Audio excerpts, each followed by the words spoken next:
আসসালামু আলাইকুম। আশা করি আপনারা সবাই ভালো আছেন। আজ ১৬ই ডিসেম্বর মহান বিজয় দিবস।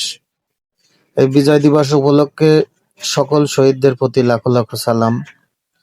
তাদের জীবনের বিনিময়ে আমরা এই বিজয় অর্জন করছি। আজকে তারই ধারাবাহিকতায় তাদের প্রতি হাজারো সালাম। কিছু জায়গায় আজকে আমি ঘোরাঘুরি করলাম। বিশেষ করে আমি একটা জায়গায় গেলাম, একটা মিলে গেলাম। আসলে এই মিলের কাজটা অনেক কষ্টকর। এই যে কত বড় গাছ এখানে কাটা হচ্ছে আপনারা দেখতে পাচ্ছেন। ৬-৭ জন লোক একটা গাছই করছে। এনারাও যোদ্ধা। আসলে ফ্যামিলির মুখে ভাত ওঠানোর জন্য এনারাও কিন্তু যুদ্ধ করে যাচ্ছে। আসলে বাংলাদেশে যুদ্ধের সময় অনেকেই দেশের জন্য শহীদ হয়েছে। আর এখন অনেক মানুষ আছে যে নিজের সংসারের জন্য অনেক কষ্ট করে যায়।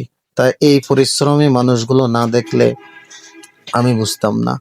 আপনারাও দেখতে পাচ্ছেন যে আসলে কষ্ট কি, এনারা কষ্ট করে থাকে।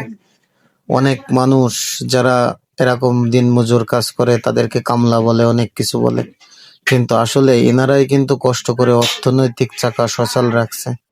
আসলে কোনো সময় যারা অনেক কষ্ট করে এদেরকে ছোট করে দেখা ঠিক না। আসলে স্বাধীনতা অর্জন করা যতটা কষ্ট, সেটা ধরে রাখা তার থেকে বেশি কষ্ট। আশা করি সবাই বুঝতে পারছেন। ভালোবাসা দিয়ে পাশে থাকবেন।